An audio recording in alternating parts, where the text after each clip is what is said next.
boogeyman is real, and you found him. All right, you primitive screwheads, listen up. What's blood for, if not for shedding? I'm your number one fan. I like to dissect girls. Did you know I'm utterly insane? We all go a little mad sometimes. Be afraid. Be very afraid. 7 days. I am Dracula. We have such sights to show you. Boy! I said, I'm not gonna hurt you. I'm just gonna bash your brains. I am the eater of worlds and of children. What's in the fucking box? They're coming to get you, Barbara. One by one, we will take you. Never get out of bed again! You gotta be fucking kidding. It rubs the lotion on its skin or else it gets the hose again. Welcome to prime time, bitch!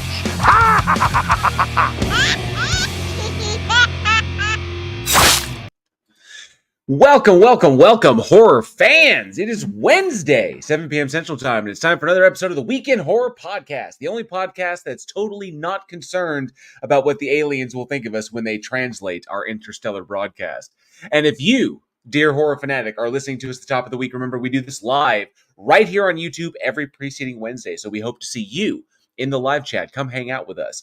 This week, we are looking back at select horror films released August 11th through August 17th. Thank you all so much for joining us for what will surely be a bloody good time. I am your host, JL. So I hope you all are doing well. Good to see everybody. A bunch of people in the live chats. Fantastic. This is an amazing night. All right. So before we do anything, as we like to do, we like to put up that amazing Patreon banner.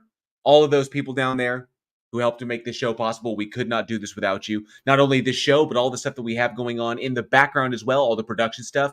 I still can't talk about this one big thing. Eugene has not given me the green light, but it should be soon. Soon, I promise you. It should be soon. I should be able to mention it. So, but nonetheless, really, really cool stuff, which I think is really neat. But we couldn't do it without any of you. All those people down there that helped to make the show possible. You all rock, you know. Many of you have been around since, like, you know, Week in Horror started, since we started the Patreon so many years ago, and we do appreciate that. So thank you very much. And let's see who we have in the live chat tonight. First and foremost, Raven Darkstar says, I am back, bitches. Yes, Raven, good to see you.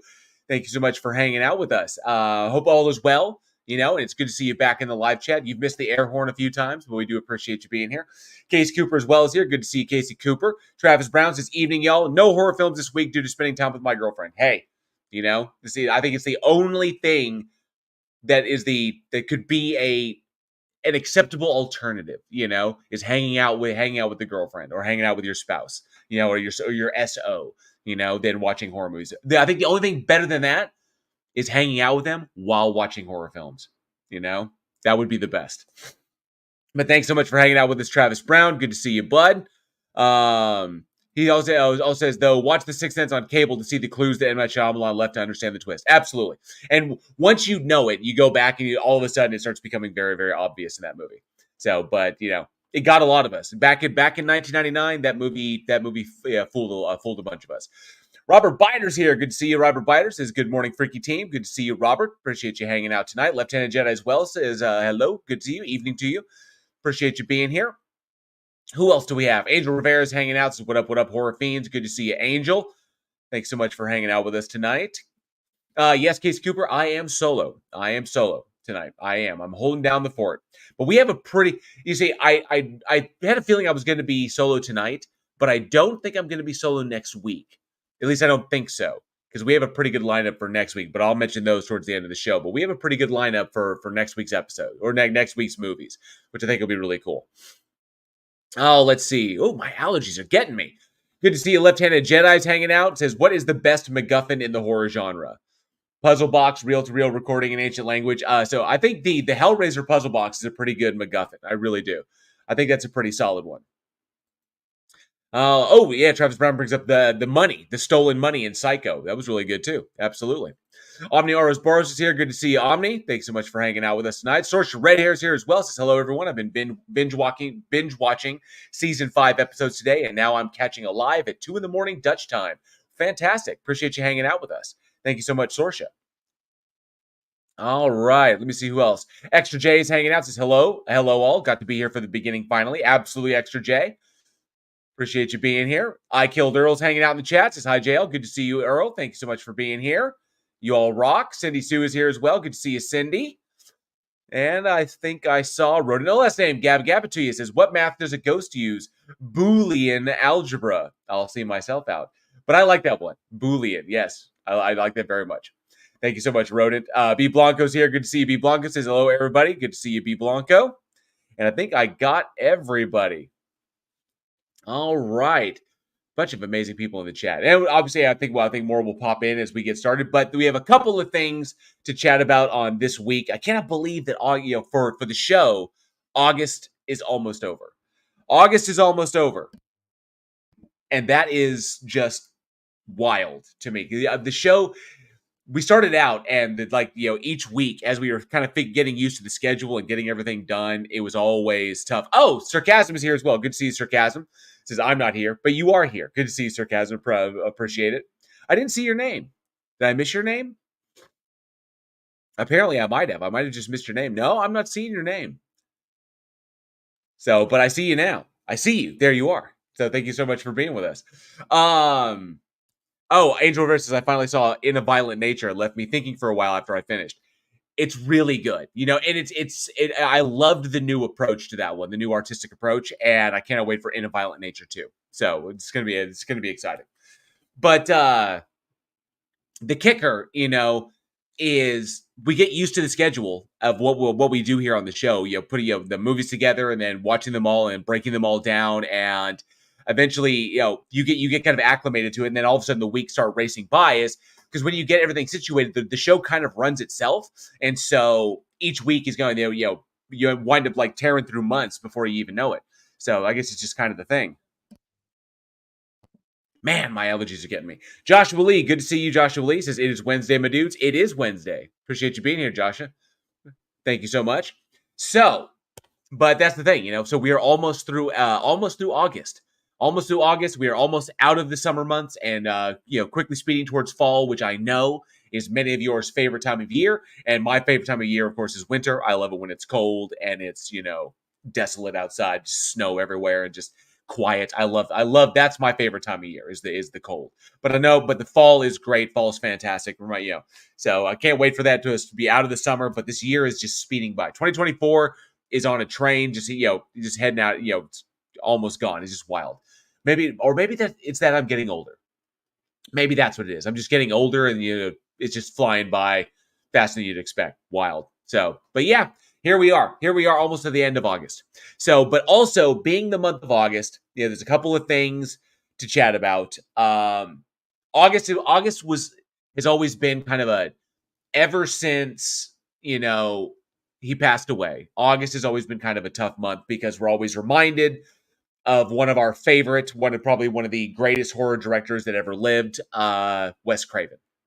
So Wes Craven's birthday was on August 2nd, or his birthday was he was born on August 2nd, and he passed away August 30th. So just weeks after, I believe it was his 73rd, just weeks after his 76th birthday. So, and whenever August rolls around, I always remember, I always recall Wes, because the last episode we did was on the 31st, and now here we are on the 7th. So the 2nd was back on Friday, and so it was, I myself had, kind of did a little binge watch of my favorite Wes Craven films. Just kind of remembering one of the directors that kind of introduced me to that I got introduced to the genre with was pretty much John Carpenter, Wes Craven, and Ridley Scott.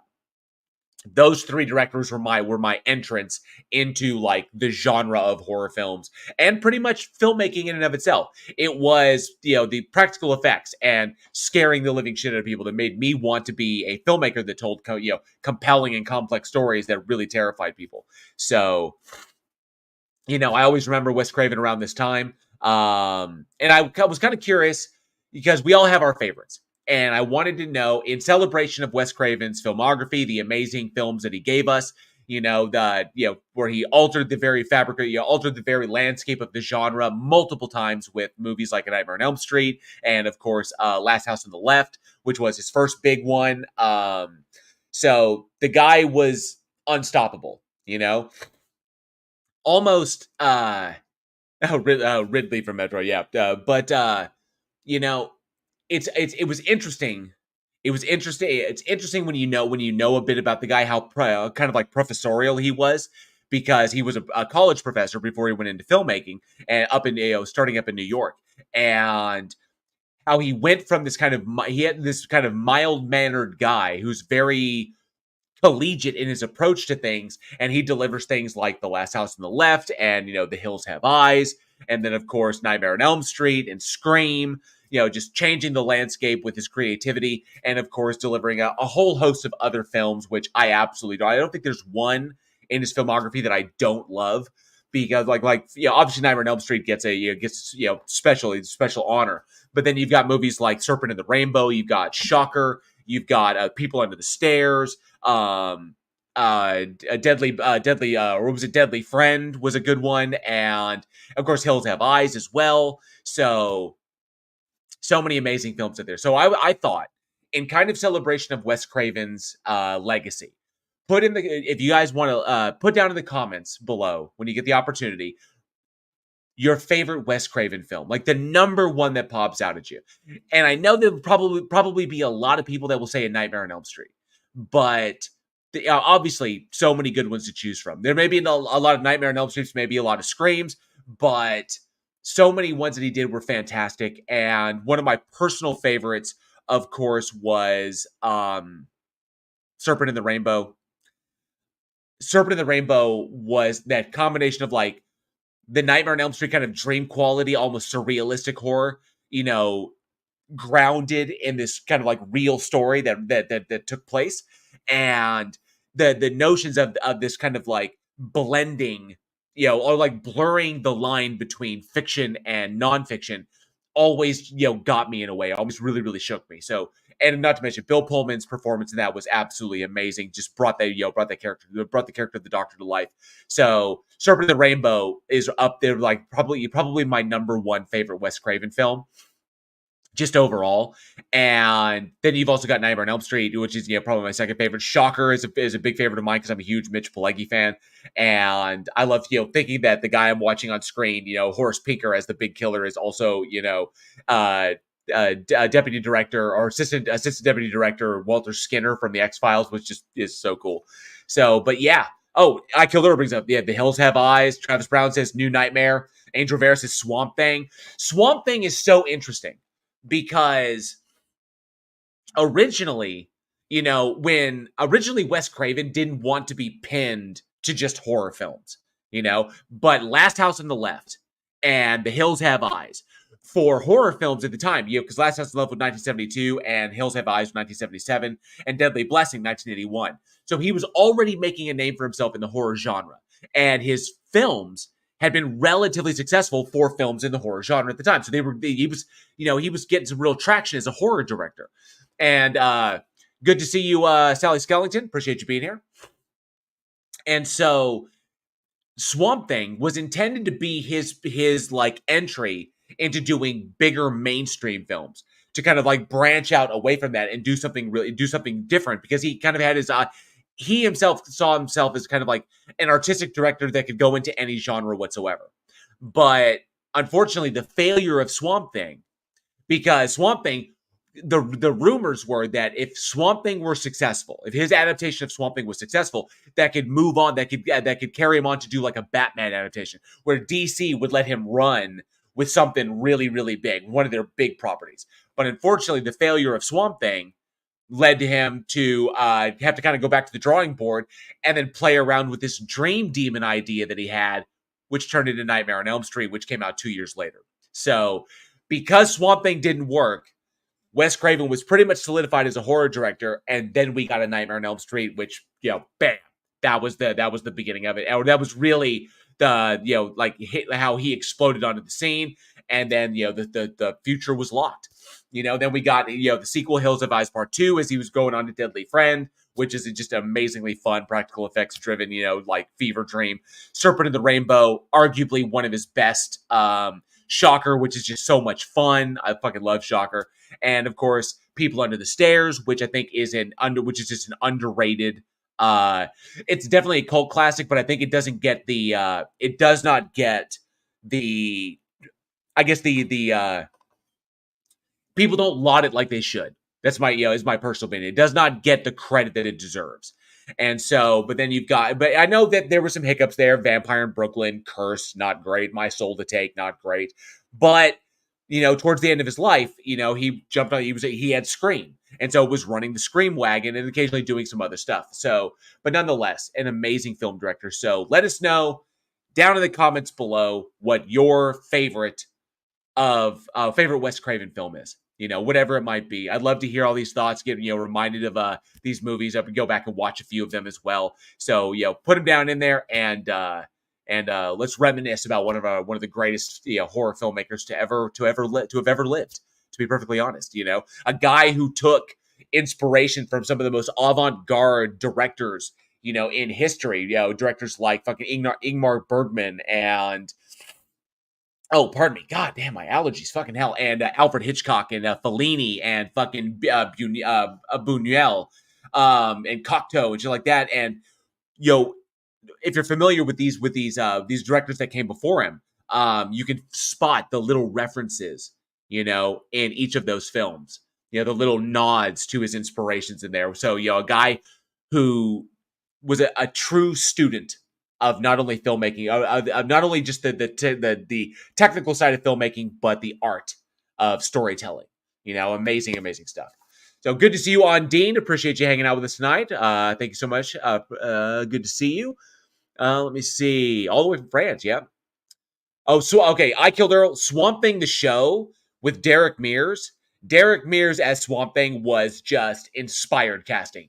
That was his best role ever. That guy went from big muscular stunt guy to big muscular stunt guy with occasional lines to playing monsters because he's so tall, and he has the physique, to playing various monsters, becoming a creature feature guy, and then eventually, landing a role like Swamp Thing and being the monster, but having, driving the storyline with and being able to convey everything he could underneath all those effects, all those practical effects.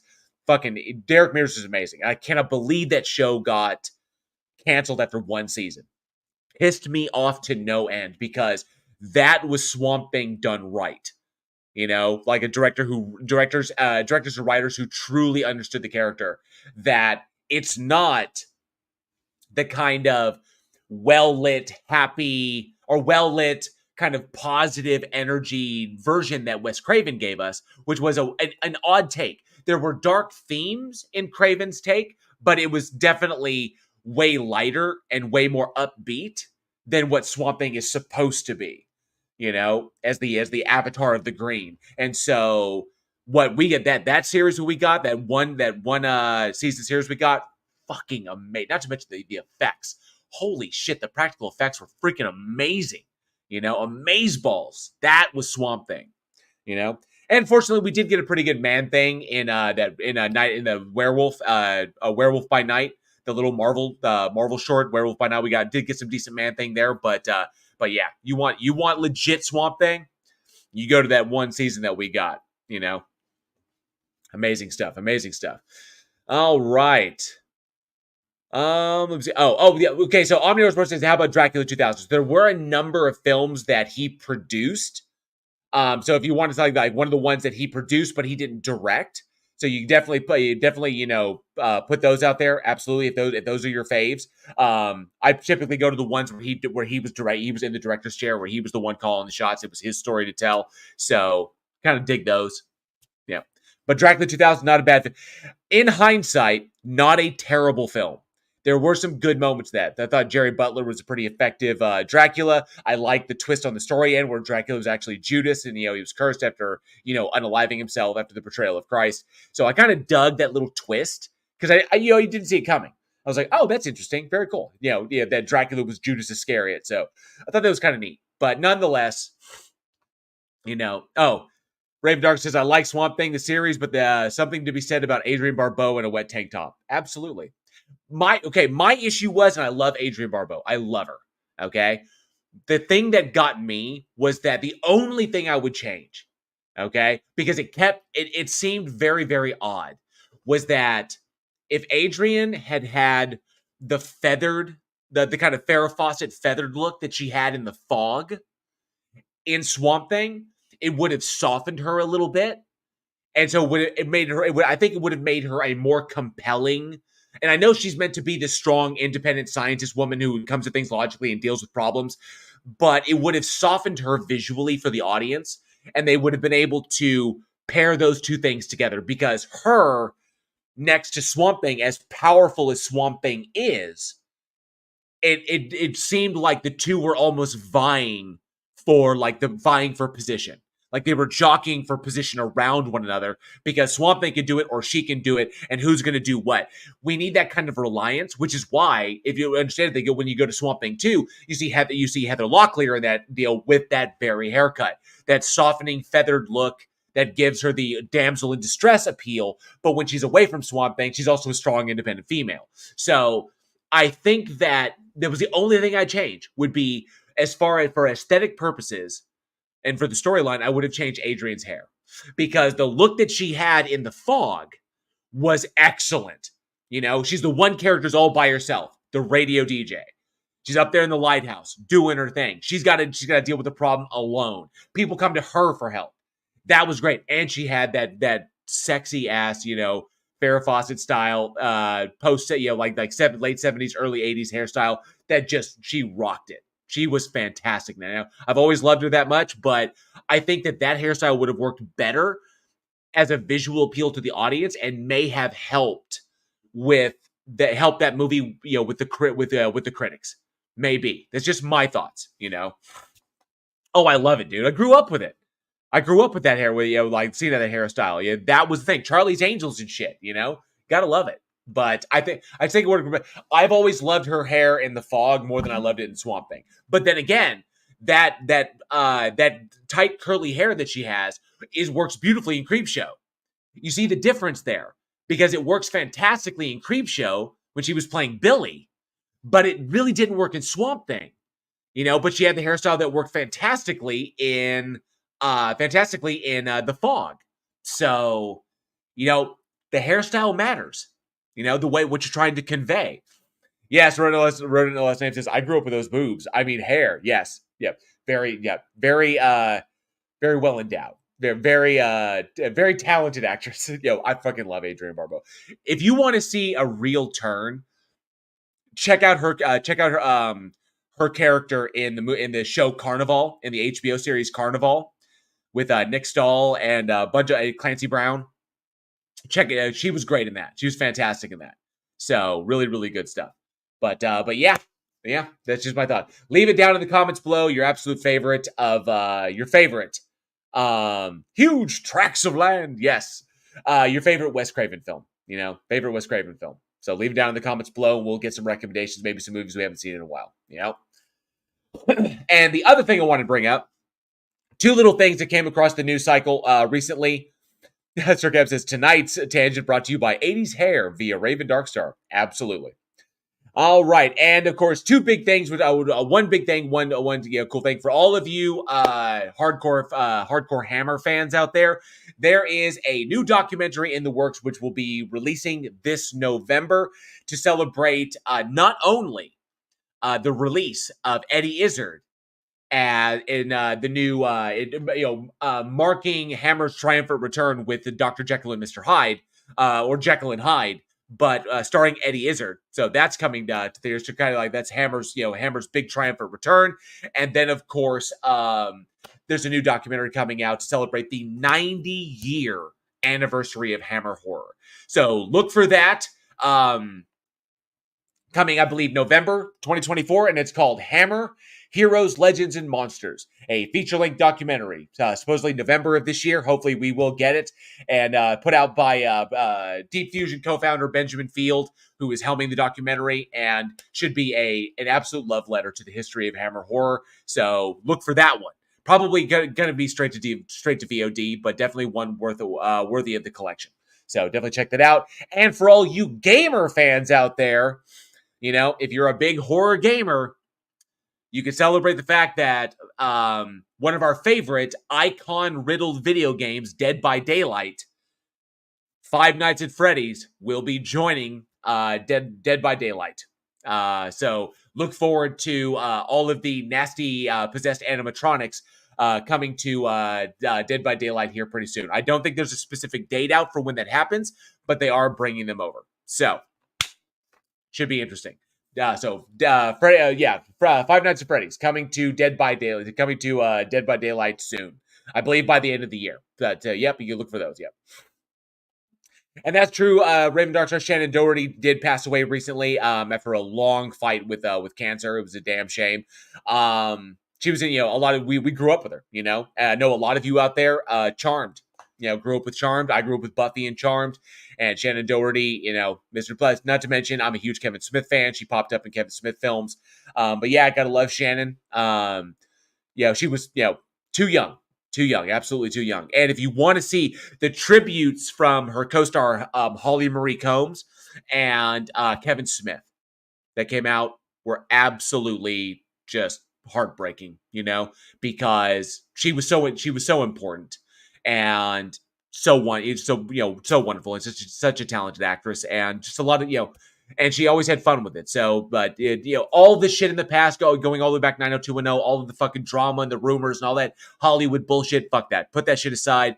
Shannon Doherty was a fun actress to watch. She always brought something, She always brought something to the table. She was independent. She was strong. She was ferocious. She was fearless. And we're going to give her the credit that credit is due, And if Kevin Smith put out a wonderful little tribute to her back when he shot a sitcom thing, like a situational comedy thing with Shannon Doherty. And it is absolutely hilarious. The two of them look like they're having so much fun. So check out Kevin Smith's channel. He released his little tribute to her, but yeah, it was a damn shame because she was in Jay and Silent Bob Strike Back. She popped up in the Jay and Silent Bob movies after that, but yeah, so Shannon Doherty, it's a damn shame, man. We're losing them too young. Losing some of the good ones too young. We really are. All right. Well, Mallrats. Fuck yeah, totally space, because she was Brody's girlfriend or Brody's ex-girlfriend, and then he went back. She called you she called you callow. You say that like it's a bad thing. It means shallow and weak-willed. Damn. It's the only part of the letter I thought was complimentary. One of my favorite sequences is like TS is reading the letter like, "Ooh, she called you callow." Fucking love that movie. Mallrats keeps getting better and better. I've seen it 167 times, and it keeps getting funnier every single time I see it. You just can't beat the sailboat. You just can't beat it. Willem is like Willem trying to see the sailboat. It's great stuff. Oh, shit makes me laugh. Yeah, left-hand Johnny. See, that's Clerks. Yeah, trying to suck any dick on the way through the parking lot. There's that one guy who's standing by the door. He's just kind of like, he's like 37. My girlfriend sucked 37 dicks in a row. Yo, trying to suck any dick on the way through the parking lot. Hey, get back here. It's one of my favorite. One of my favorite. All right. Well, as Alex so often likes to remind me, we do have some horror movies to talk about. And we got some decent ones. I can tell you this one. I'm looking forward to talking about this first one because there's something rare about this. But first up in the lineup tonight, released August 12th, 2022, we have the horror film. This is a horror film. Despite some people may saying it's not, it's PG-13, but it is a horror film. I don't give a fuck what anybody says. And good to see you, Anna. Thanks so much for being here tonight. Appreciate you hanging out. Thought I saw somebody else new. Make sure I didn't miss him. I don't think I did. No, yeah, I saw it. Excellent. Thank you so much for being here, Anna. But we have the horror film Fall. So let's check out this trailer. Let's cue up the terror tube.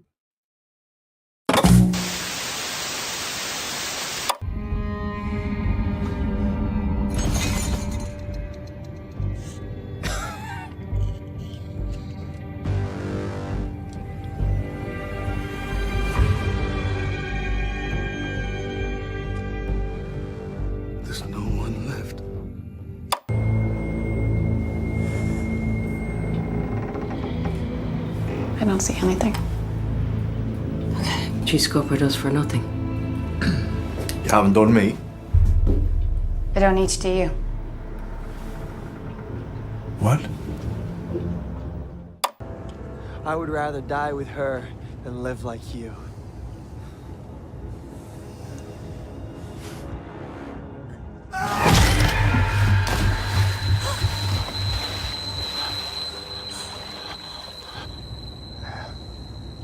Shot glove, right?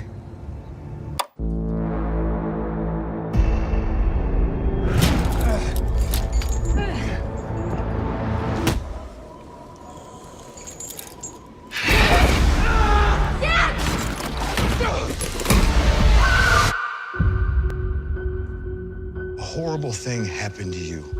I just want you to be able to move on with your life. Come here. It's coming up on a year. I have something that's planned, and I need a partner in crime. The B67 TV tower. I haven't climbed since... Becky, if you don't confront your fears, you are always going to be afraid. Let's do it. Let's climb your stupid tower. Oh, I'm so excited! Tell you again. Hey guys! Hi! I was really ripped. You're awesome! That is the Becky that we need for this trip. This is sick. Damn it, Hunter. What are you getting us into? Okay, so just stay behind me, one rung at a time.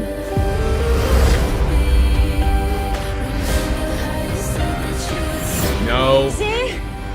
It's easy. You're doing great. Becky, you gotta come up here.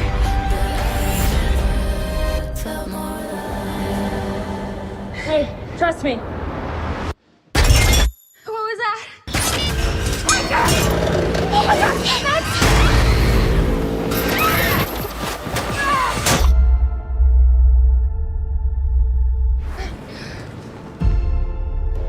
Hunter, how do we get down?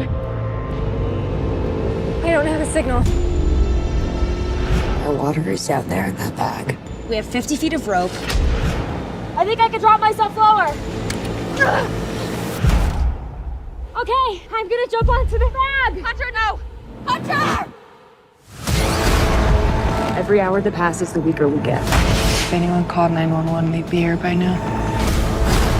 What is it that Dan used to say? If you're scared of dying, don't be afraid to live.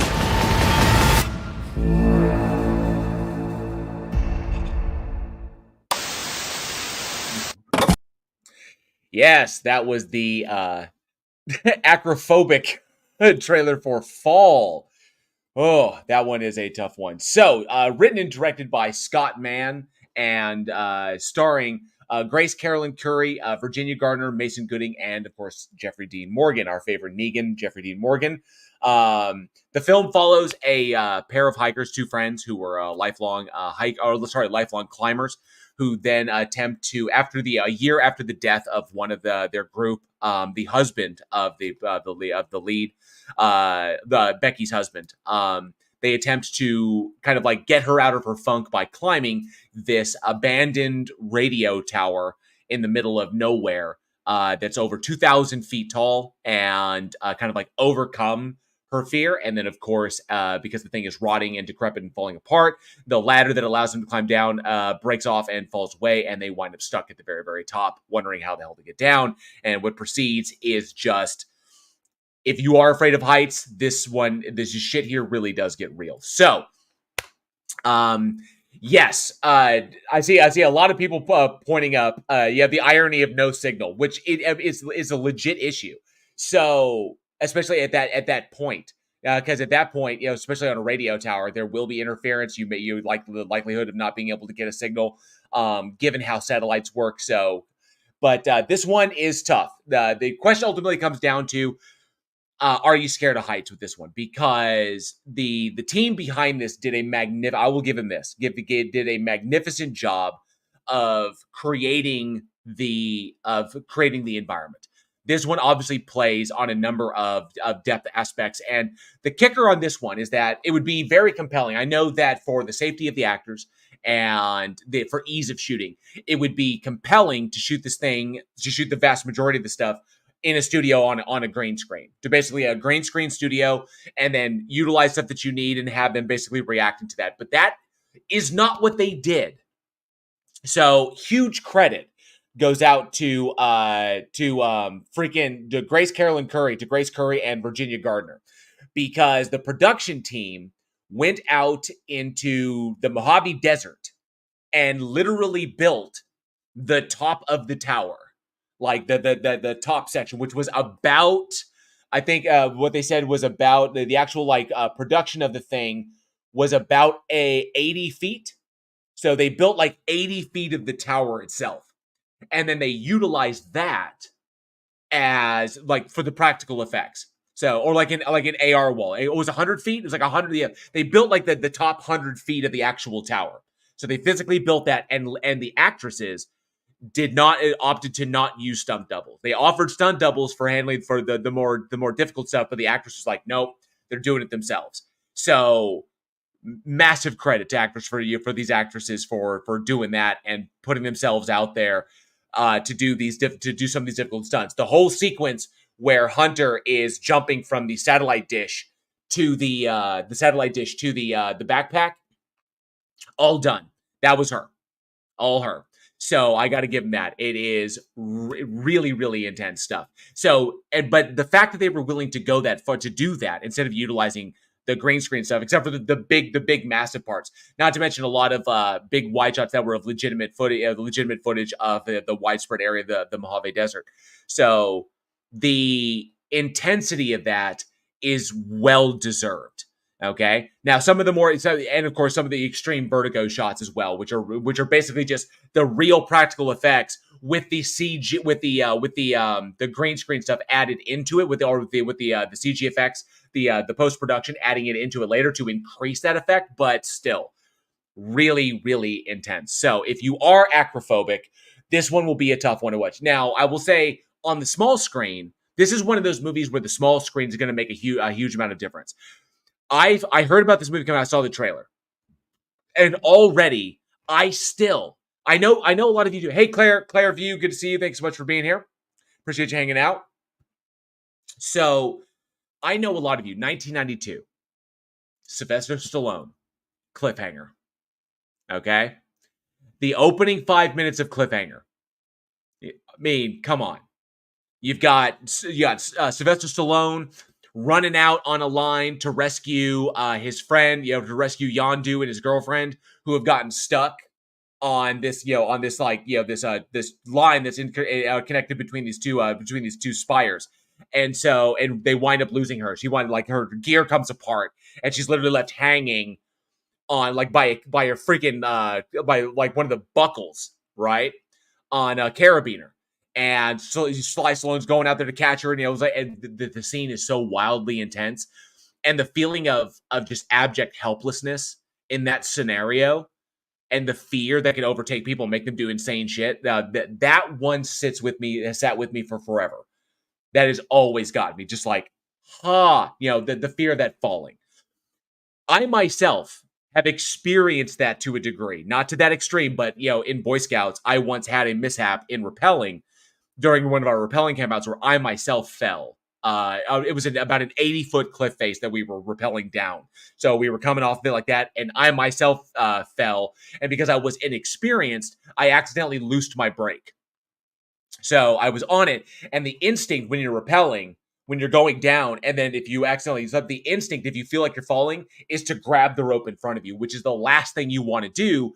You need to keep your brake behind you, or down there down the hip or the small of your back. So you want to hold on to that, but I didn't do that. And I grabbed the rope with both hands and loosed my brake. And at that point, I was essentially just like hanging on to the side of the cliff, with my hands on the rope. So, and I fell a good 20 feet. I came down the rope a good 20 feet before I was able to, grab myself. Thankfully, I had gloves on. So, but yeah, really intense stuff. So this one, and I'm not a fan of heights at all, especially like this. It's the call of the void.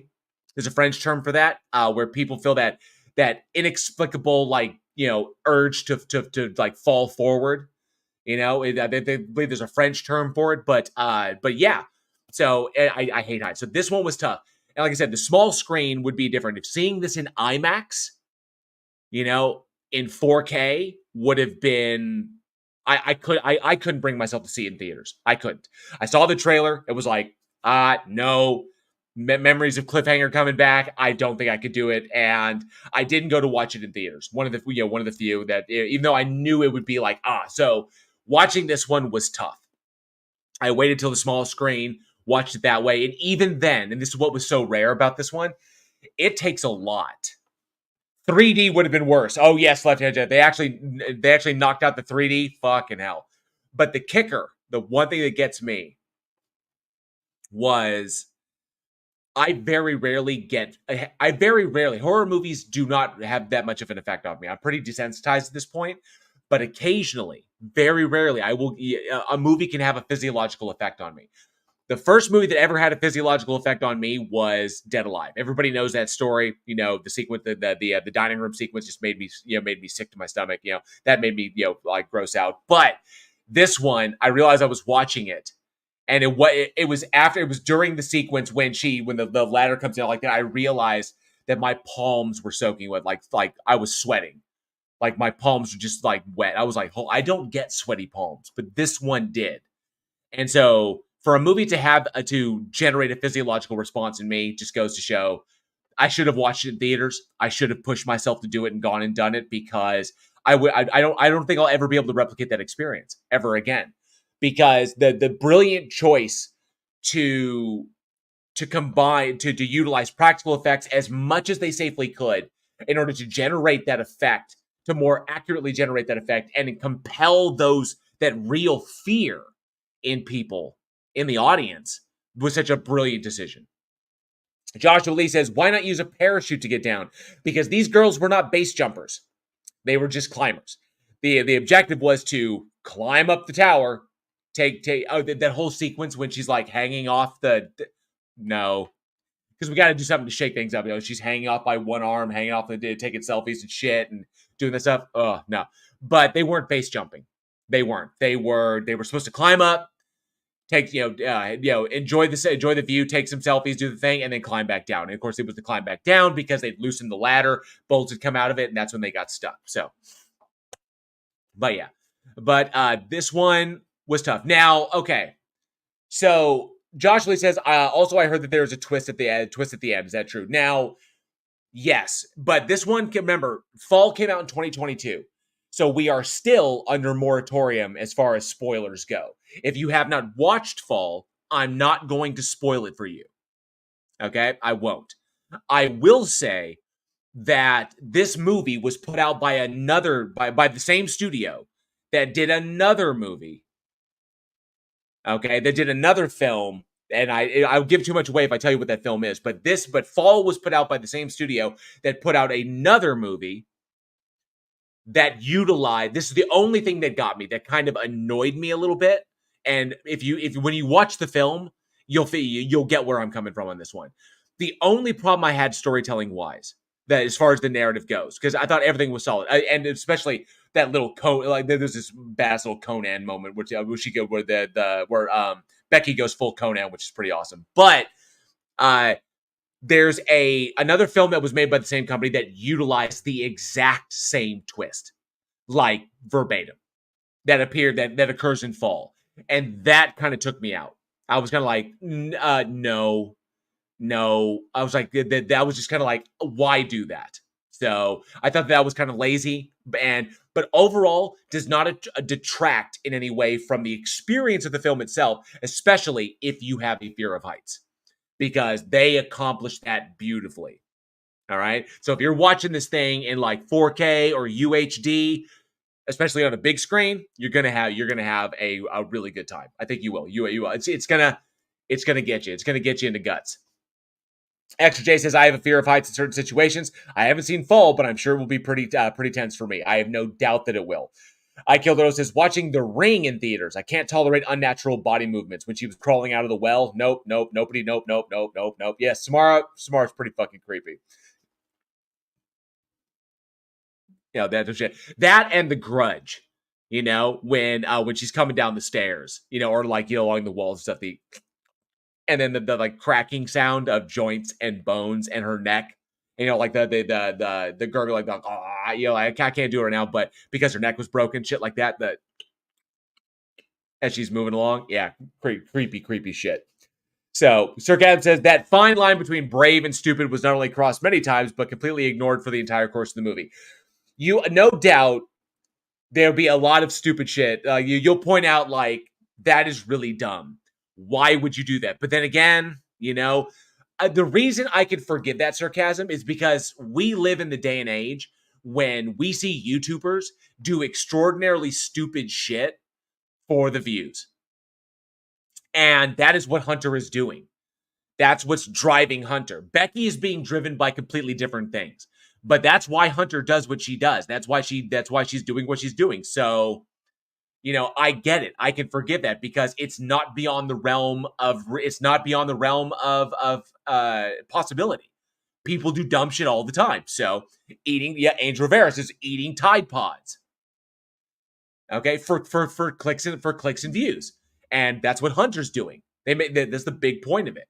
And so there you have it. You know, people do dumb shit and they wind up in really terrible situations. Hell, even back in the days before YouTube, you know, I remember some moments, especially in Scouts when we were out and about, where we did really, really dumb shit that would have been perfect for live streaming. Like when we went out to this campground in South Texas it was by Possum Kingdom Lake.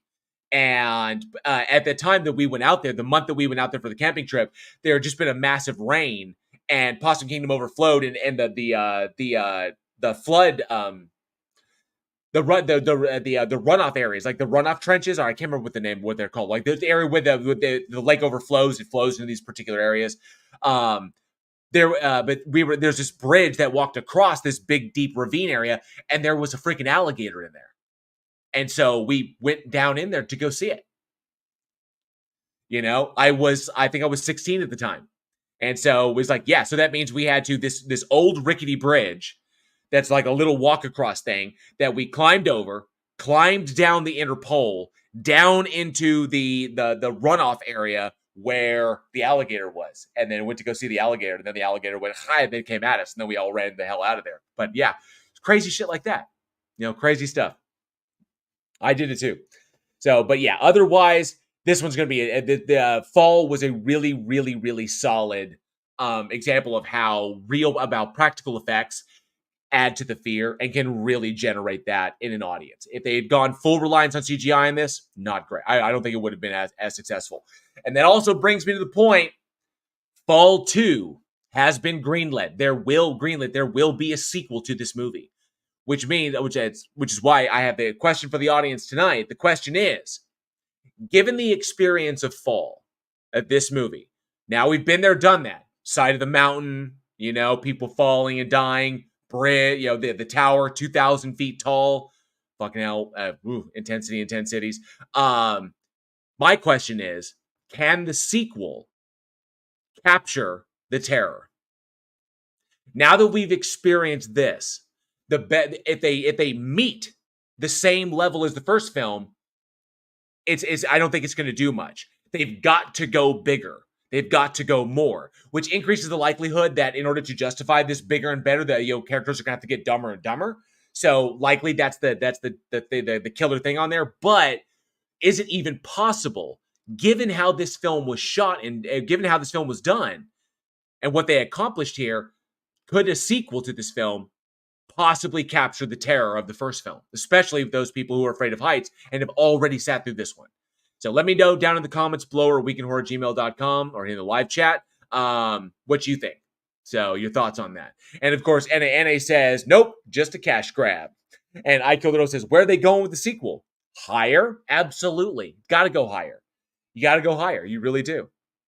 Omniorus Bar says, Fall 2, The Return of the Tower. Return to the Tower. Yeah. Return. I like that. But space elevator. Oh, very, very cool. Yes, very, very high up. So, but yeah, really cool. So let us know down in the comments below what you think. Could a sequel possibly recapture the terror of this, or of the original, like the acrophobic terror of the first film. You know, get your thoughts on that. Oh, see, my dog is borking. He's borking up a Fall 2, Revenge of the Fallen. I like that. Very nice. Very nice. He's borking up a storm, isn't he? All right. Well, that brings us to our second one of the night, number 2. And we released, we're going to go way back. We're going to go way back a little bit. We're going to release August 15th, 1997. We have the sequel, Tetsuo II, Body Hammer. So let's check out this trailer. Cue up the terror tube. It's another locked door!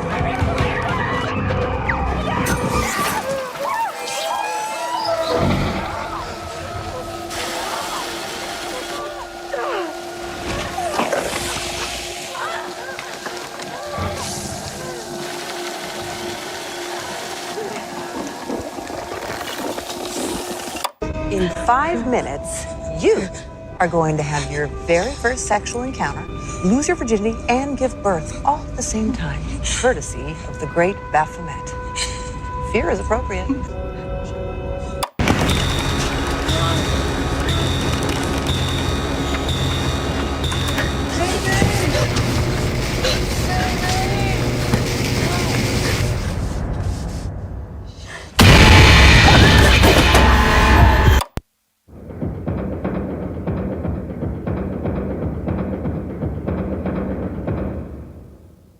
Trapped by his own fantasies, haunted by memories of childhood, tortured by maniacal scientists.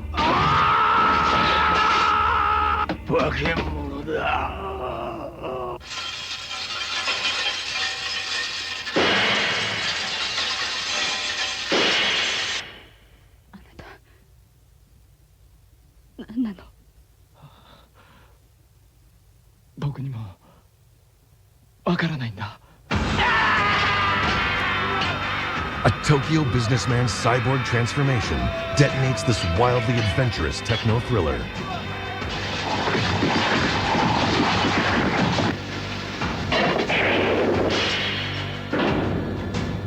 Tetsuo Body Hammer is a stylistically groundbreaking adventure into the abyss and beyond.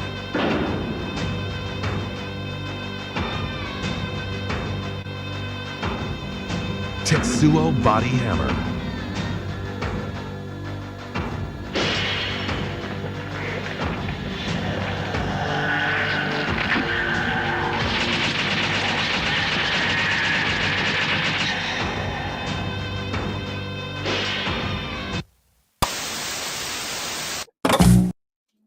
Yes, that was the trailer for Tetsuo II, Body Hammer, which is a cyberpunk body horror film written and directed by Shinya Tsukamoto and starring Tomorrow Taguchi and Shinya Tsukamoto.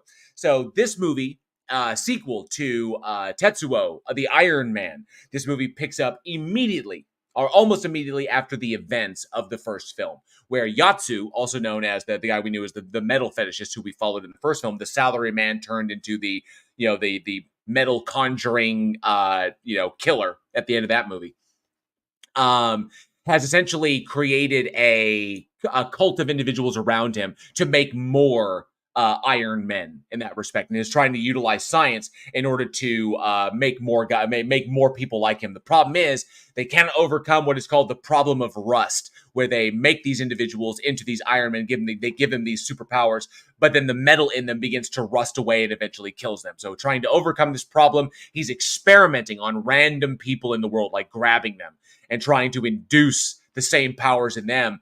And he unwittingly grabs this nebbish nobody off the street. They target him, and he turns out to be a little bit more than they bargained for. So without giving too much away on that one, but of course shit inevitably hits the fan. Now the issue being this one. So we talked about Iron Man a couple of years ago. We talked about Tetsuo, the Iron Man, and Tsukamoto's journey in making that movie, which was, for all intents and purposes, an absolute fucking nightmare.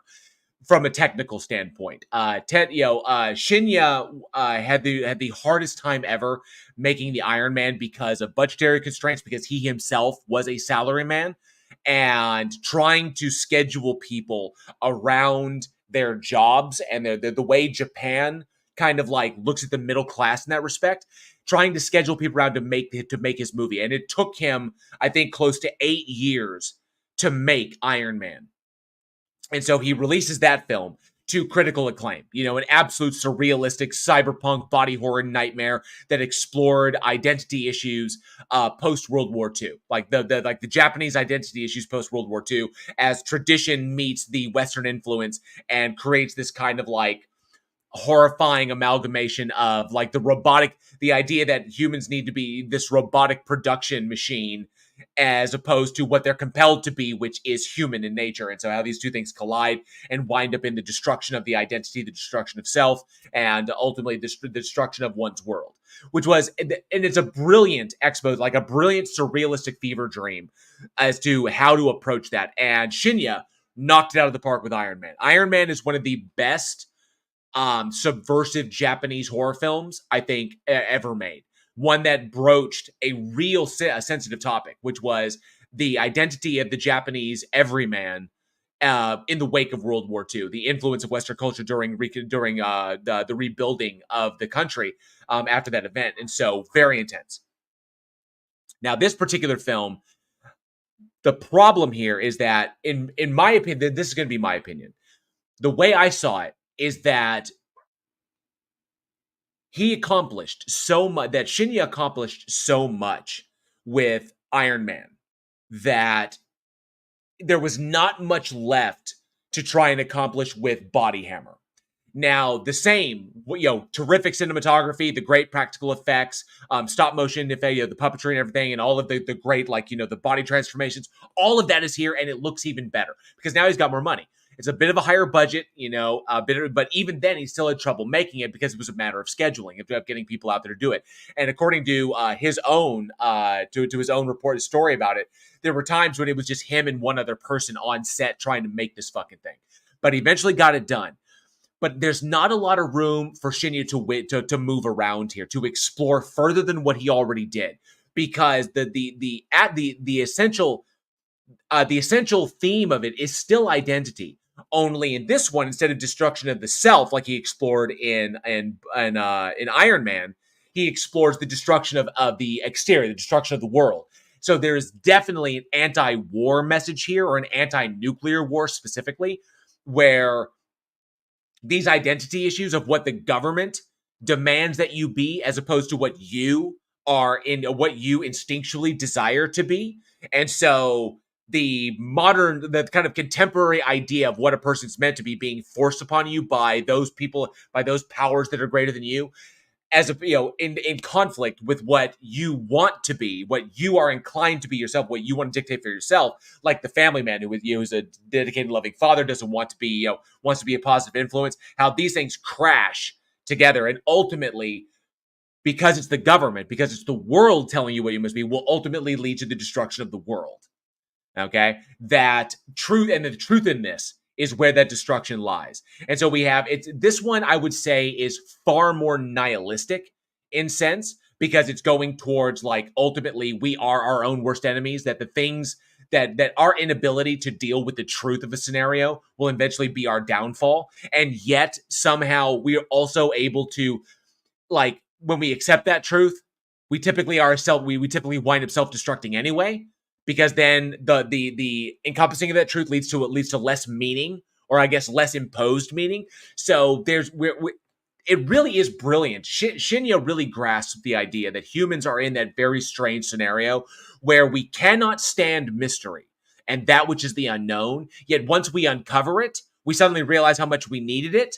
And so either way, we'll either wind up destroying ourselves trying to get to where we think we need to be, but if we actually achieve it, it's not what we thought it was, and we wind up self-destructing in that respect. And this will eventually lead to the entire destruction of the world. Very, very, very nihilistic in its sense, which I thought was really far more intense, but less evocative, because this was the easier route. than Iron Man was. Iron Man was hard. Iron Man was extremely in depth because that explored the identity that was kind of grabbed onto as a last result, as kind of like a last resort to kind of hold on to something after World War II. And so Japan struggling to like grab onto something, grabbed onto America. And as in America's development, America's assistance in their development has influenced their culture, and so we see that struggle between the traditional history, between the tradition and the contemporary world on a daily basis. And it's made for some really weird shit. So, which is why the whole metal fetishism thing is not so out of place in this world. So in that sense, I think that Shinya kind of paints himself into a corner because there wasn't much place to go. But what this one does offer is a fantastic look at the kind of mindset, the post-war mindset of a culture that was where that war was right in their face, where it was right there. It was like it was in their backyard, depending on where they live, but it was their country. And being at the epicenter of that, and especially in the post-war society, looking at it from how the world looks at you and how you look at yourself, I think this was the only place that Shinya could have gone. Okay? Now, he got, with a bit more money, we have some better cinematography, some really inspired stuff. You can see little nods to other great, there's a lot of brilliant nods to manga, to the way manga is stylized, the way those books are stylized, those graphic novels are stylized. A lot of nice little cinematography nods to that, and also to some other great directors. There's nods to Carpenter, there's nods to Hitchcock. Nice little throw-ins that I think are really, really cool. Not to mention some of the more like avant-garde depictions of utilization of practical effects. Good callbacks to Craven and Carpenter as well. So I liked where he went with it, and he did the best he could with what he had. But narratively speaking, it just doesn't go where I think it should. But then again, you're not really focused on that because the way he edits the film and these beautiful jumps and starts, almost like a machine. That's what I dug about it. The pacing of the film, the way he cuts his shots, and the way he works his camera.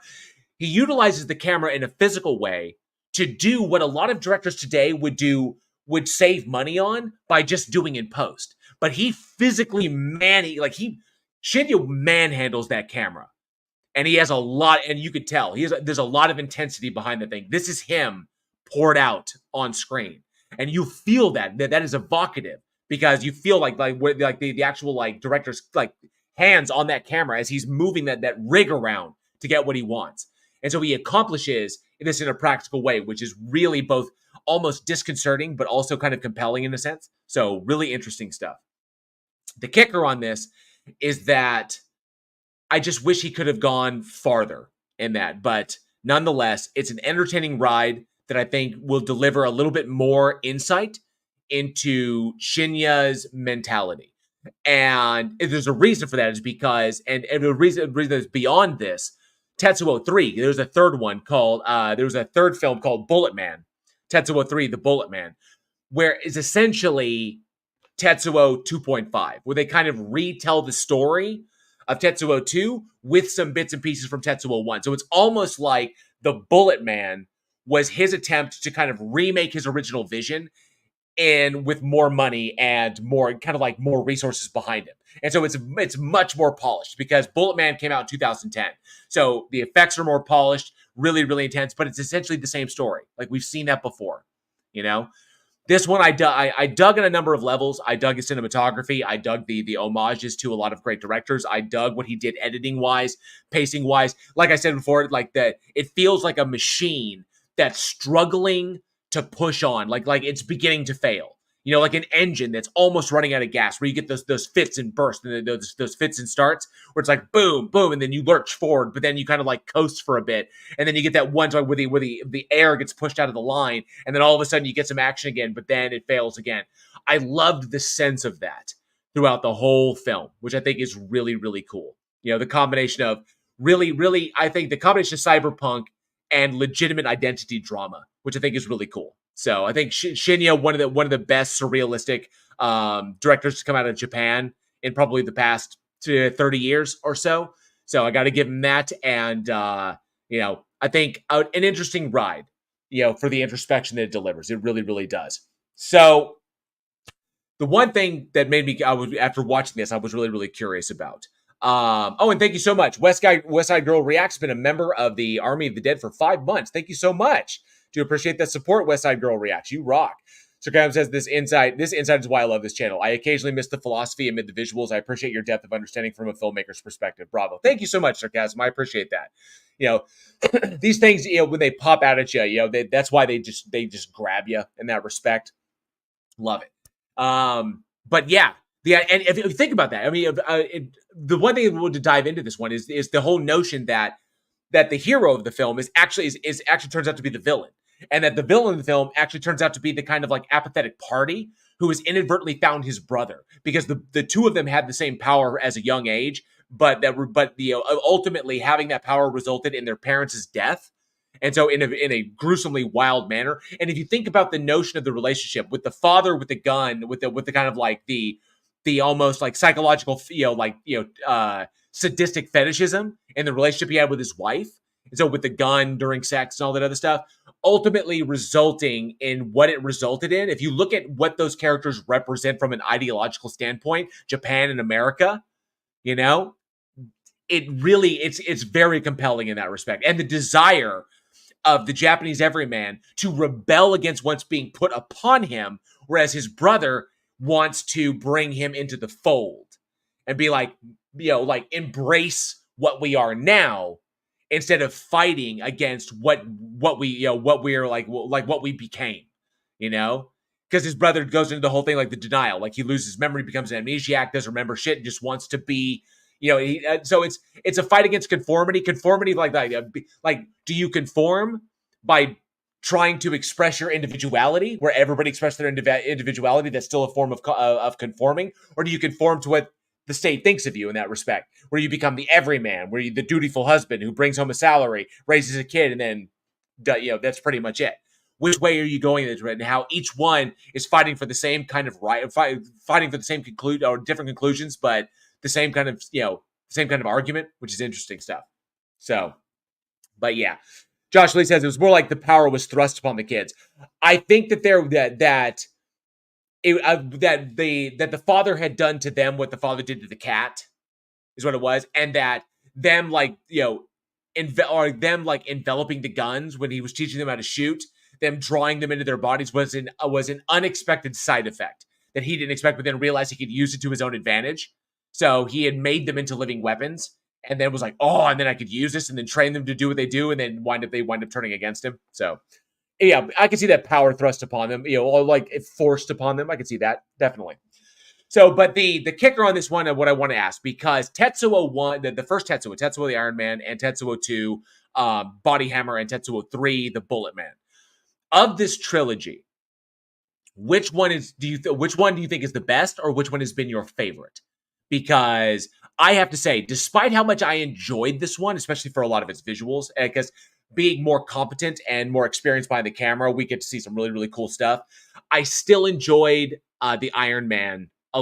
That's my favorite, the very first one, because he broke ground on that as a struggling, starving filmmaker, just desperately trying to finish his movie. And out of that desperation, we got this brilliant, surrealistic, body horror nightmare, which I thought just was fantastic. So that's my favorite. But let us know down in the comments below what your favorite was, or what do you think is the best of the Tetsuo trilogy, the best that Shinya brought to us. So love to hear your thoughts on that. So let us know down in the comments below. Josh says, I only have seen this one. Definitely check out Tetsuo 2.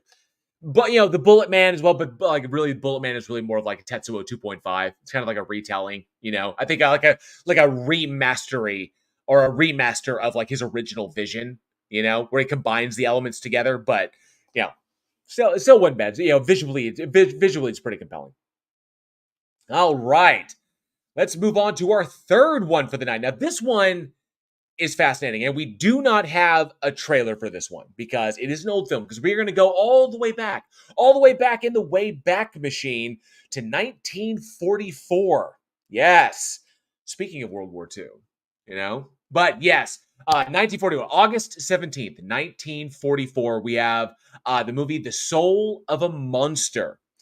So, The Soul of a Monster. So, directed by Will Jason and screenplay by Edward Dean, starring Rose Hobart, Georgia McCready, Jim Bannon, Jeanne Bates, and Eric Rolfe. Now, this film, American horror film, follows a beloved and I guess award-winning doctor, George Winston, who's known for his philanthropy and free surgeries. Brilliant doctor who everybody loves, who is on his deathbed. Doctors not been able to figure out what's wrong with him, and he is slowly dying, leading to Anne, the character Anne Winston, to essentially at her wit's end trying to save George, his wife, trying to save George, to call upon the devil.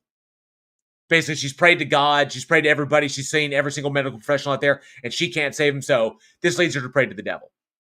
So she prays to the devil to save her husband, and lo and behold, a mysterious woman shows up. And George is seemingly cured, but he changes, and becomes cold and indifferent and violent, and the threats are there. And then as we rush towards the climax, it turns out things might not be exactly what we think they are. So that George possessed? Is he not possessed? We're not really sure, but we'll definitely dive into it. So this one, okay. So Soul of the Monster. I'm gonna flat out say this: not a great film overall. Narratively speaking, kind of hackneyed, been done there. Possessed by the devil, change him to like this, fight for the guy's soul, shit like that. Even in 1944, we'd seen this before. Very funny Omni, very cute. Oh, Casey Cooper says 7 years before I was born. Nice. So I will give it this. The general premise of the film, which is the possession one, where the devil comes in, changes the person like that, that's kind of old news. That had been done as far back as literature. But the ideas behind this one, I think were fairly ahead of its time. And it was the depiction of the various characters, especially in 1944, and the genders of the genders of the gendering of the characters who drive the plot in this respect. Very rarely, especially mid-40s, would you see a young woman in the position that in the position of the character of Anne, that she is given the lion's share of this. The lion's share of the plot, and drives it from the very, very beginning. So I thought that was fairly compelling. And the idea that the almost kind of like, the way to describe this film best is kind of like neo-noir. It's more like noir. It's more like a noir film, almost a noir detective film meets supernatural possession horror. And for 1944, horror for by 44 standards. And I know that sounds strange, but that's why I think the film ultimately is kind of ahead of its time. It took two things that are generally relegated to two different fields. Like noir is typically like real as far as cinematography goes, real focuses on black and white, hard-hitting characters, specific dialogue, detective mystery, twist at the end, femme fatale, really dark introspective stuff, and but that's where you get the Casablancas and shit like that from. Whereas supernatural, like possession horrors, were relegated to horror films that had extreme religious overtones. So the big overtones, like dealing with the church, where you bring priests in and shit like that, where there's a big religious influence upon it as the fight against good versus evil. But being 1944, I was interested as to what was going on. Obviously, at the time, World War II was not over. As a matter of fact, around this time, I believe in 1944, the Poland had recently been invaded at this point. When this movie came out, Poland was seeing what was going on there. Or there's like the Warsaw Pact had been signed. So things, even though this was shortly before the beginning, August 44 was essentially kind of like the beginning of the end for the Third Reich. That we'd landed in June, we'd landed in Normandy, taken place, D-Day had happened, and of course the march was going on. France was liberated, but at this point right now, geopolitically speaking, in the world, World War II had been going on for a minute. The news cycles had been coming in. People were aware of the horrors of the concentration camps, and there's that point in war where things begin, you wonder what's going to happen. Like the end almost seems like, will it ever end? And the general public begins asking themselves, can this, when are we going to see the end of this? When are our boys going to stop dying? When's it going to happen? Because Normandy hit, and the losses from Normandy, when those hit the news, like how many people we lost, was going back and reading reports about that. The shit is like fucking really, really, really, really tough. It was very, very disheartening how many young men lost their lives on those beaches. And so America as itself, although celebrated D-Day and the landing at Normandy, when the news came out of how many people died, that really hit across the board. And so the general public itself was in this kind of malaise. It's like, we could win this war, but what is it going to cost? What will be left of us? In the fight against evil, of good versus evil, in this kind of like idealistic sense of what the nation had embraced, what were we going to do? And that notion really, really informs this movie, because we see as George goes through his journey from the point where he's near death, and everybody is lamenting his death, and everybody is like, there are people, they open the movie with people literally questioning the sense of the world that this guy would die. That the death of one man could just upend someone's entire existential outlook. Like, this world makes no sense. That this celebrated man, this great man, this philanthropist, would die as a result of doing his good work. That this world makes no sense to me anymore. And just like almost giving up. Which is wild. And then turns around, then the evil person, then the character comes in, Greg comes in, the character, Greg, Lillian Greg comes in, and then supposedly cures him, but then shit starts going off the rails as we realize that he's likely possessed by the devil. And so that's where we follow the noir sense. Like, the possession occurs pretty quick. She comes out of nowhere. They have this really neat little sequence where she almost gets hit by the car. I was like, I swear she was in the road. And then she's like over up there. It was like, so obviously we know that she's like not human. And then she shows up, and then she helps Greg. Greg is like recovers, but he's not himself. So the illusions there that, she prayed to the devil came, the devil helped her out. You keep knocking on the devil's door. Eventually someone's going to answer you, that whole sense of that. And now her husband's possessed by the devil. And now she has to stop that. And that's where we go into our noir phase. Okay? But this is where it got me. And I don't want to give away too much for those who have watched it. It's free on YouTube if you want to watch it, if you want to watch it for yourself. But this is where it threw me. Is because in the end, see, the movie trucks along this really nice track where good versus evil. And evil can seem at times almost insurmountable. Or it can almost be like the battle is almost Pyrrhic in nature, where what it takes to win will leave you worse off, even though you won. And so we get that the evil is damn near insurmountable, that the rising of the devil, shows up, and it's like, and how can we stop him? And then even then, when she pulls out the gun, she got the gun at the end, and he's like, and she pops him, he's like, and then she's like firing like the whole like beautiful noir setting with the Dutch angles, and he's coming straight at the camera, and I just love that whole sequence.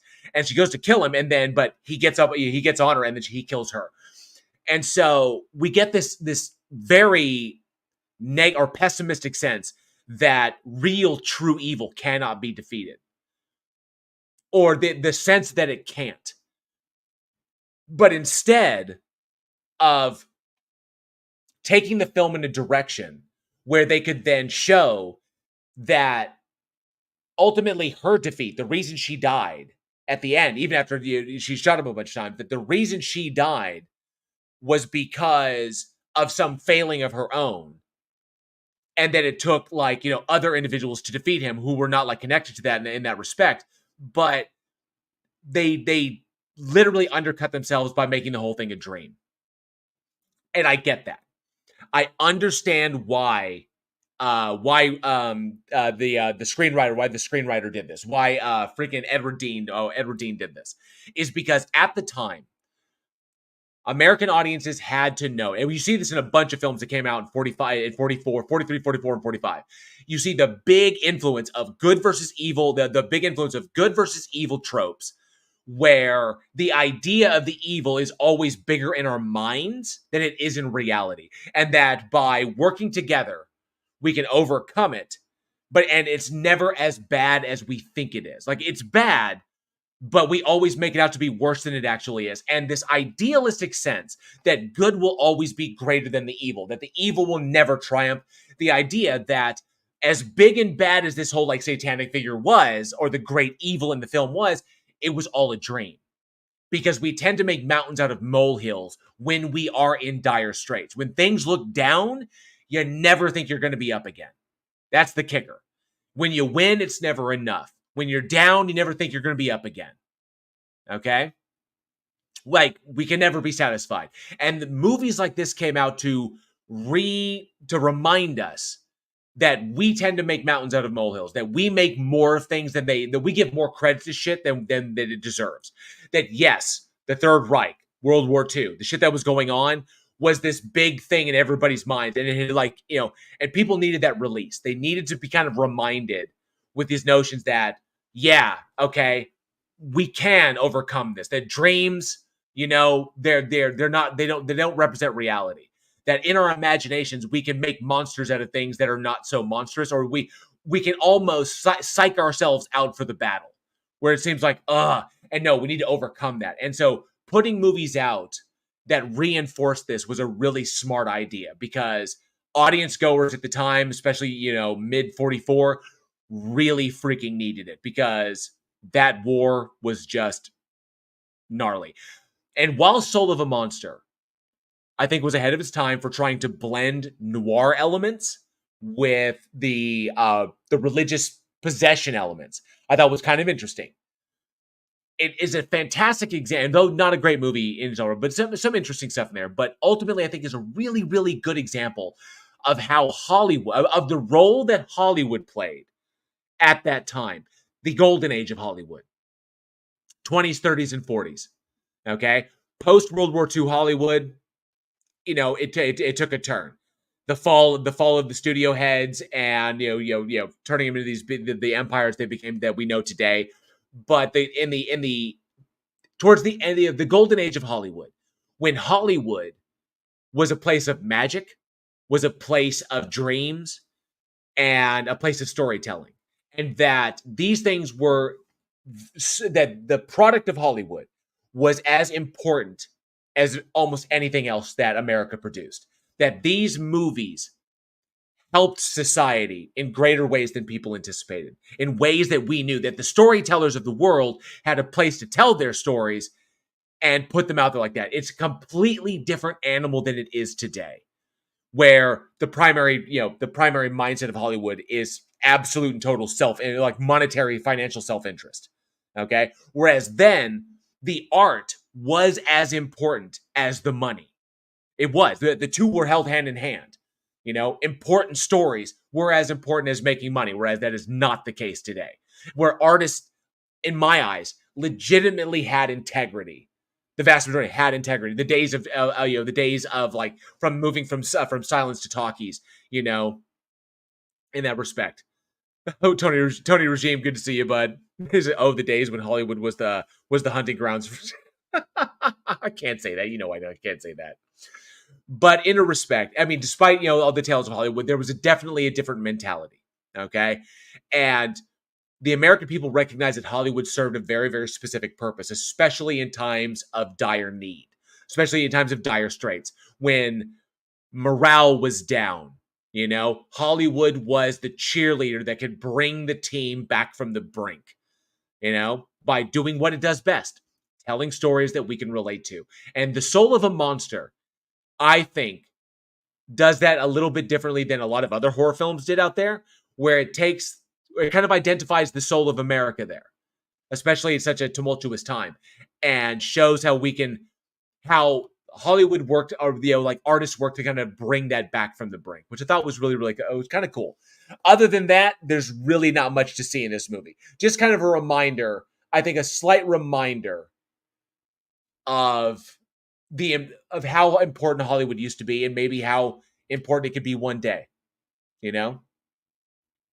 But nonetheless, The question that popped into my mind, talking about the soul of a monster, the question that occurred to me was, we talk a lot about movies that aren't great, but could be remade. We really do. And I think that this movie is one that could be remade. I really, really do. But my question for y'all is, do you think it is as well? Do you think The Soul of a Monster is one of those kind of like little films that came along, not that great, interesting idea, interesting premise, but could be remade to kind of explore maybe not the same themes and definitely not the same ending, you know, but could it be remade? Could this be redone? Maybe as an independent film in that respect, you know? I think it could, to follow the same tropes. Even though I think it's been done before, I think that this one that's a little bit more true to the original story, I think this one could be remade. But let me know what you think down in the comments below or weekinhorror@gmail.com. If you think The Soul of a Monster would be worthy of a remake. Maybe you don't. Maybe you don't. Maybe just you pass along one of those old ones we can forget about. But maybe you could. So if you haven't seen it, it's free on YouTube. Free on YouTube. Go check that out. I believe, or you can watch it on the Discord via the Discord, because in the Weekend Horror Discord, I linked the full movie in the trailer section, so you can go watch it there. All right. So we're running time. Well, we got one more up, and I know some people are going to be a little bit divided on this one, but this last film released August 17th, 2007, and we have the remake, the most one of many, I guess the most recent remake of the remake of the Body Snatchers remake, The Invasion. So yes, part of Nicole Kidman's kick on doing it when she did The Invasion, which was Body Snatchers, and she did Stepford Wives, remaking stuff from the 70s, interesting stuff. But here we go. Let's check out this trailer. Cue up the terror tube.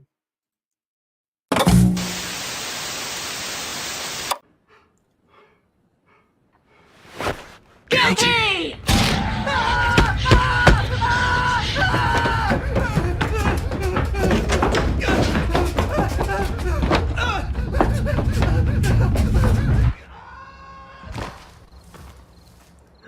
Oh my god, look how many likes I'm getting. Oh, show me.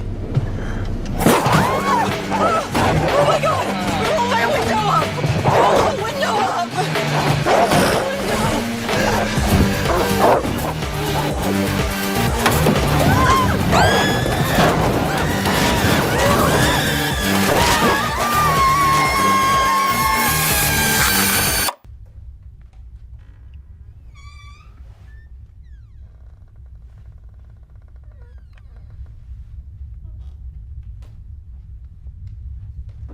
See, it's nothing. There's nothing there.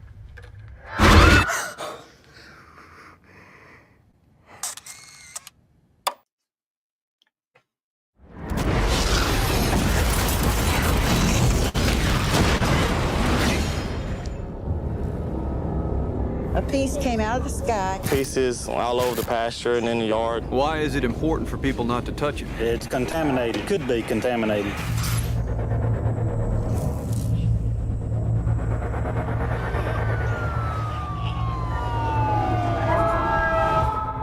Something's happening. I don't know what it is, but I can feel it. Have you noticed anything? I have.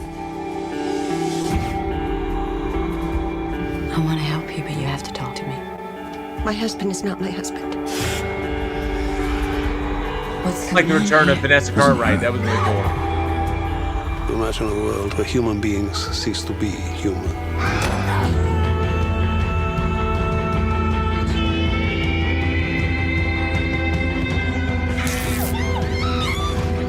Oh my god. The change occurs when the body undergoes REM sleep.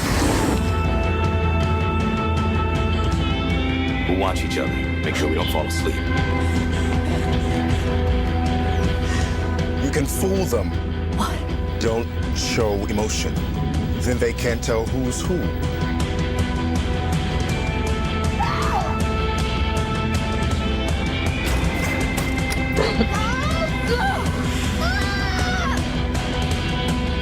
No one touches my child! We're gonna do whatever it takes to get through this.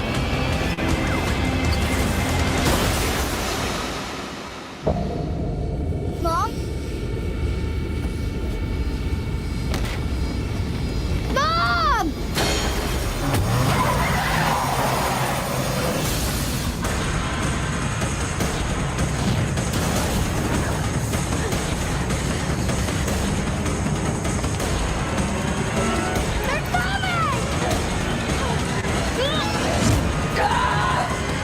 up, you'll feel exactly the same.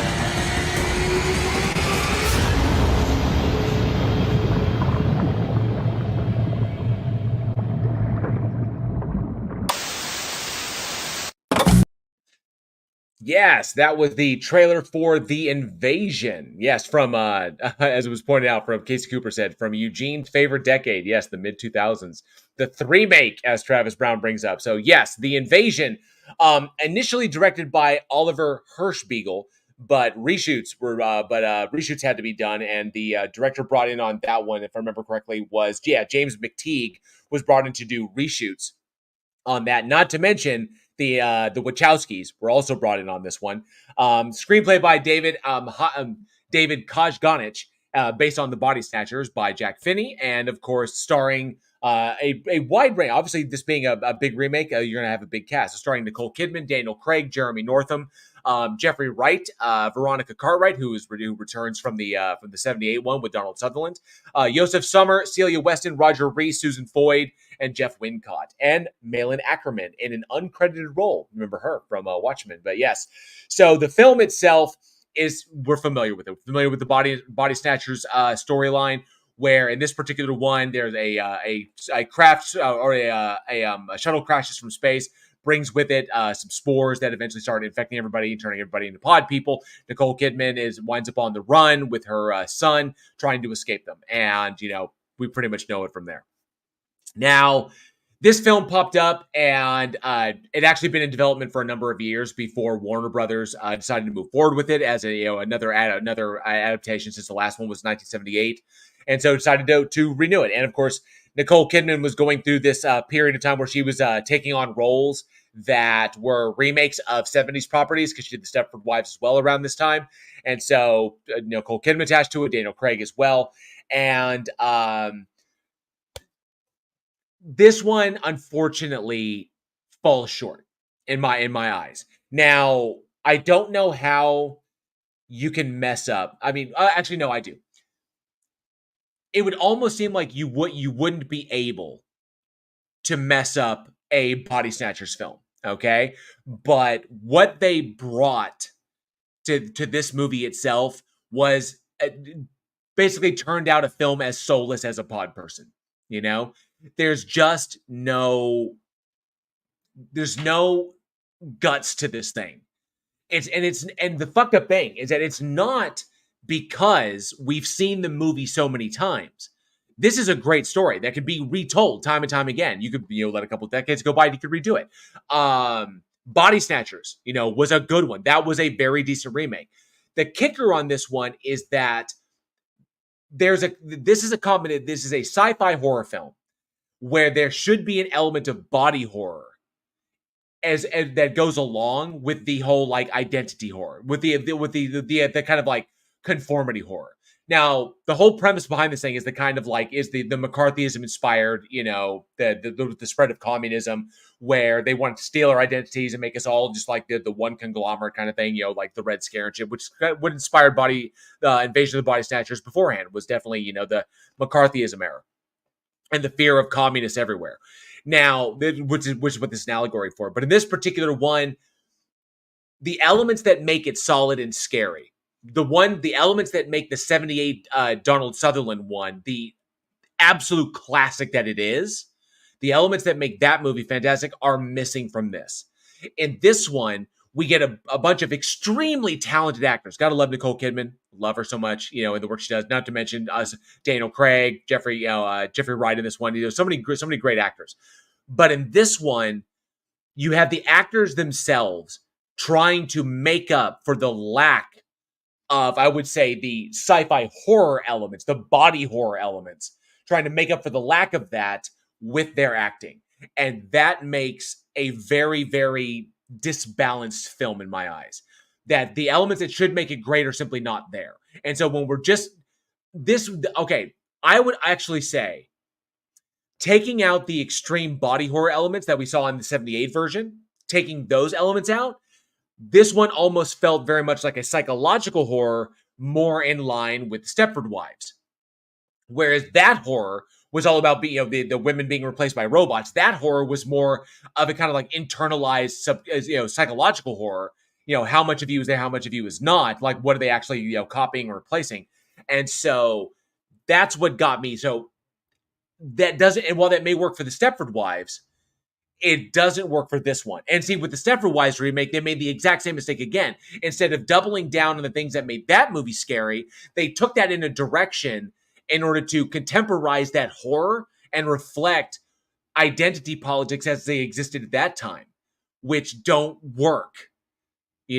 Which don't work as well, because you got this disbalanced mishmash between 50s mentality and contemporary mentality, which are already in conflict.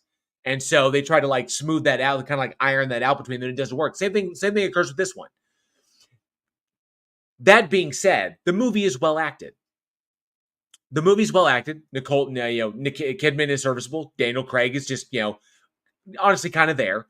And everybody pretty much has this, the same roles that you're familiar with. Only she's playing the Donald Sutherland role, and of course Veronica Cartwright. It was nice to see her pop back in from the 78 version. But ultimately, as well as it's shot, the focus is on the wrong things. And this is no more evident than the studio decision that after the original cut of the film, originally Warner Brothers got the final cut. They got Hirschspiegel's original cut, and they were not happy with it.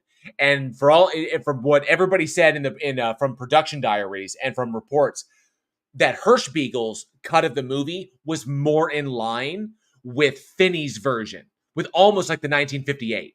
So like the 58 classic. It was in line with that, like the way he had cut it. And the direction of the film was not what Warner Brothers was happy. They were not happy with that. So they bring in McTeague to do reshoots that ballooned the budget up to $10 million. So $10 million worth of reshoots. Originally, the film's budget was, I think, around $60 million.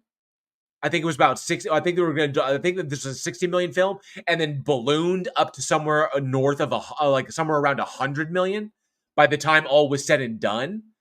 And so that was because McTeague was brought in to shoot $10 million worth of reshoots, basically, changing the entire outlook of the film, and then of course bringing in the Wachowskis to ramp up the action sequences. So that whole sequence with them on the car, spinning around, crashing all over the place, like that's pure Wachowski right there. So Warner Brothers, thinking that they needed to take the movie in a more contemporary direction in order to appeal to contemporary audiences, you should make an older story appeal to contemporary audiences, wind up screwing themselves by eschewing what made the original story so great. So studio interference. That lust for financial viability, to make money back, because box office wise, this thing didn't make half its budget back. So, whereas I think the original Hirschspiegel cut is something that I would really, really, really like to see. That's a version I would dig, because I think that with Kojganik's script, which was basically an homage to the 56 version, the one that came out in 58, the Invasion of the Body Snatchers, and then Hirschspiegel bringing in his love of the story and getting a more honest adaptation, I think that one would have been really, really interesting. So, I think that that's ultimately where it failed. And of course, we have a bunch of really, really talented actors that are just, they wind up being along for the ride, which is honestly, I think I can attribute Daniel Craig's almost seeming disinterest. Okay, correct me if I'm wrong. It seemed at a certain point, like in the story wise, Kidman kind of checked out and was kind of phoning it in. Kidman phoning it in is still good. She's still very good. Even her phoning it in is good, but not as good as it could be. I think at a point she started phoning it in, and with Craig, he almost seemed disinterested from the start. Like his character is just not emotionally attached, and not in a way that's supposed to be subversive to the audience. Ooh, has he always been changed? Is he a plant? Is he a control? To give her a false sense of security? No, they didn't run with that. So it's so many mistakes all over the place, not great, and just I think I blame Warner Brothers for this one. you know? And Warner Brothers can be blamed for a lot. They can be blamed for a lot of shit. All right? Definitely. So, nonetheless, Zero says, Zero, good to see you. This is full disclosure. I don't like Nicole Kidman. I happen to like Nicole Kidman. I've liked her since Days of Thunder, you know, far and away. The only movie I haven't really, I did not like her in, like I just did not like her in, was Australia. Her and Hugh Jackman. Hugh Jackman was great in that movie. She was annoying. Okay, she was just obnoxious. You know, I did not like her in Australia. I did like her very much in Far and Away. I did like her in Days of Thunder. I've dug her a lot of her movies. You know, a lot of really, especially the series she's done with Reese Witherspoon. Big Little, what was it? Son of a bitch, like damn it, I can't remember the name of it. But anyway, it was on HBO. But nonetheless, I love the work that she does on the small screen. But this one right here, unfortunately, not a great adaptation. Just like Stepford Wives, not a great adaptation. No, I don't think any fault of Nicole Kidman's. No fault of the cast. Very, very talented. You've seen Jeffrey Wright. Just really, Jeffrey Wright's amazing. Daniel Craig is an amazing actor. Just watch Layer Cake, and you'll see him knock it out of the park. Of course, he was Bond. I know he was Bond, but Daniel Craig is great. Nicole Kidman, fantastic. Everybody here is good. They just don't have anything to work with, which sucks. And that's because of Warner Brothers. Not to mention, you shoot a movie and then all of a sudden you hand it to the studio. The studio's like, oh, thanks, bud. Out. Recut like $10 million of your fucking, $60 million film. It's like, what the shit? Change the whole focus energy of the thing. Not great. Not a great decision. Warner Brothers can be blamed for the sinking of this ship. Really. Absolutely. Focus on the right things. You got to focus on things that make the story great.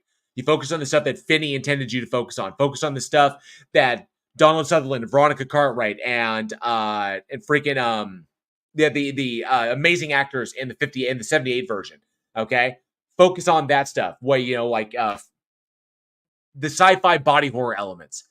Those are important, especially aliens coming out and take over your bodies and shit. Invasion of the Body Snatchers, Puppet Masters, Body Snatchers. These are all good ones where they are as scary about the Jeff Goldblum. Thank you.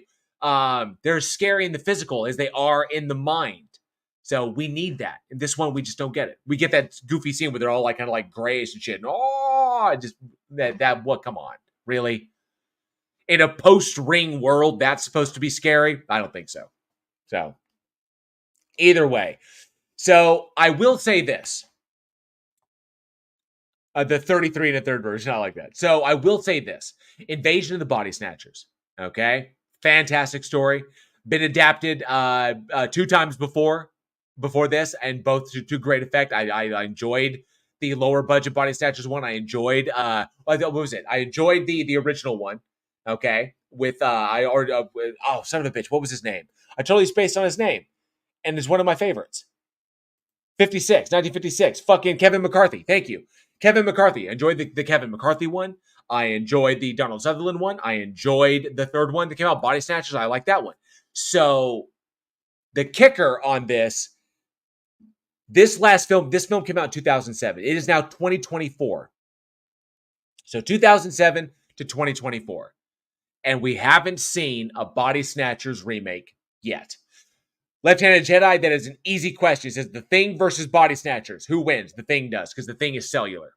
The Body Snatchers that thing doesn't operate like The Thing does. The Thing gets you at the cellular level and then replaces your cells, so you get a Thing monster that acts like a Body Snatcher.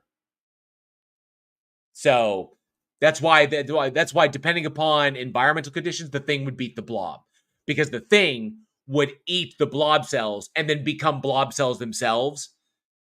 So that's essentially, and then they would divide and eat other cells. So blob cell would become, would be able to eat other cells. Is why The Thing beats the Blob, especially if it's cold, because The Thing operates just fine when it's cold, even better when it's hot, and the Blob operates for shit when it's cold. So the colder it is, the worse it is. So Thing beats the Blob. Thing beats think of The Thing as a macro virus, whereas Body Snatchers is it more of an alien organism.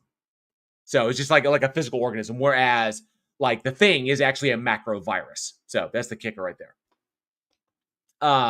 Thing is really fucking hard to beat. The Thing is really that's like cosmic level scary, scary nightmare horror. So, but in this one, we haven't seen a new Invasion of the Body Snatchers film in a long time. So the question is, what was it, 2007? What was it, like 18 years? I think 2007, 17, 24, 17 years. We haven't seen a movie in 17 years. So that's the question. Could we get a new adaptation? Is it time for a new adaptation of Invasion of the Body Snatchers? So let me know down in the comments below or at weekinhorror@gmail.com. Raven says Tubi has a 2023 remake called Invasion of the Pod People. I want money behind it. But could we get another one? Is it time? It's been 17 years. Could we get another adaptation of the Invasion of the Body Snatchers? Let me know down in the comments below at weekinhorror@gmail.com. Travis Brown says no. Casey Cooper says nah. I'd say probably wait another 3 years and we will see another one. No doubt. We probably will. So, yeah. Oh, Zero says, yes. He brings up the Jurassic Park theme. Should we get a new adaptation? They're so focused on whether or not they could, they didn't stop to think if they should. So, yes. Should we get a new adaptation?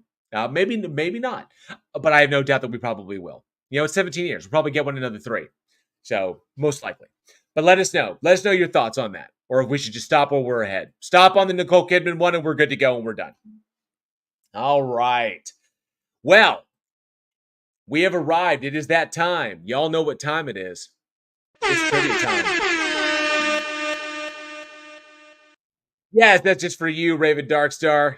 Absolutely. No, I have no. I totally believe you, Raven. I totally believe you. I just don't think it'd be very good because it's Tubi. Went straight to Tubi. So I'm talking about studio level.